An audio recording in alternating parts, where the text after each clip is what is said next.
recently I rewatched Ratatouille, you know, that classic kids film from sort of our generation. So good, man. It's up there. I can't wait to like watch a film like that with my kids.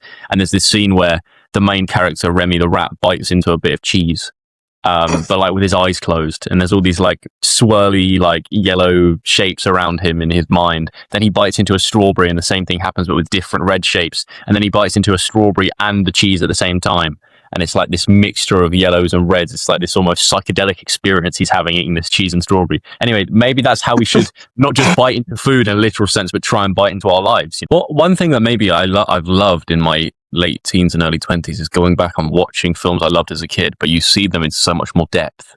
Like you do see, this is going to sound like funny to people, I guess, but you do see the psychological significance of it.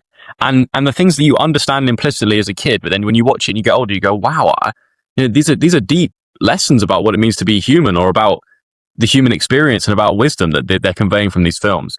Basically, you know, to cut a long story short, it's about a rat who who's a really good cook, and he manages to cook in a really fancy French restaurant, but by hiding in this like weaselly guy's hat who was the cleaner. But he accidentally this rat accidentally cooks a soup, and then they think it's the kid, so the kid gets promoted, and then the rat uses the kid's hair to like operate his arms and shit. I mean, it's mental, but the idea of the film to me is that the rat gets good at cooking and then would never get a chance to show off its skills because of what it is, because of the fact that it's a bit of vermin to most people in restaurants.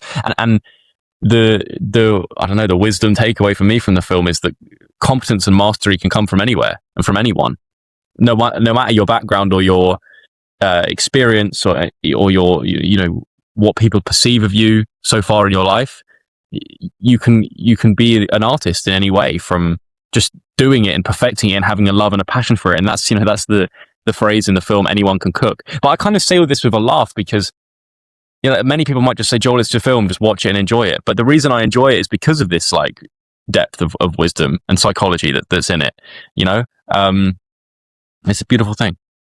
I think that anyone can cook is, I mean, you might resonate with your disability in that, like, you have a disadvantage, a little bit like the rat, but you can still go out and play basketball very well. Yeah, and it's just adapted to my world in the same way that the rat adapts to, he finds ways to cook even though he's tiny, by sliding up and down utensils and stuff, I mean, it's funny, isn't it, to think about, but I just thought then what you were saying, it's funny that we live in a world now where the word cook, it kind of gets like elaborated to anything else. Like, bro cooked is like an idea of like doing something well, like you smashed it, you cooked, and anyone can cook from Ratatouille meant just in that context. But in our lives now, yeah, anyone can cook at anything if you really put the time into it. I mean, yes, with my disability, I'm never going to be a marathon runner, but if I put enough time into this podcast, I'll probably become a decent speaker and a decent writer, and I can cook in that domain. And I would never expected that as a kid. I don't know. Just it's a hope. What these films do is they give you hope, don't they? That's what it's about. They give you hope. They make you feel warm inside. The character arc has a great payoff at the end when the rat gets to cook in his own restaurant at the end, and it's just the way he changes the pre-evil looking food critics' mind when he serves him some food. I mean, it's just a beautiful thing, man. It's just like it's good. It's a good part of being alive, being able to consume this kind of media. Yeah, you can look and you can see the archetypes. You can see like the hero's journey as well, and how like there's a couple different food critics who are kind of like the big thing to defeat.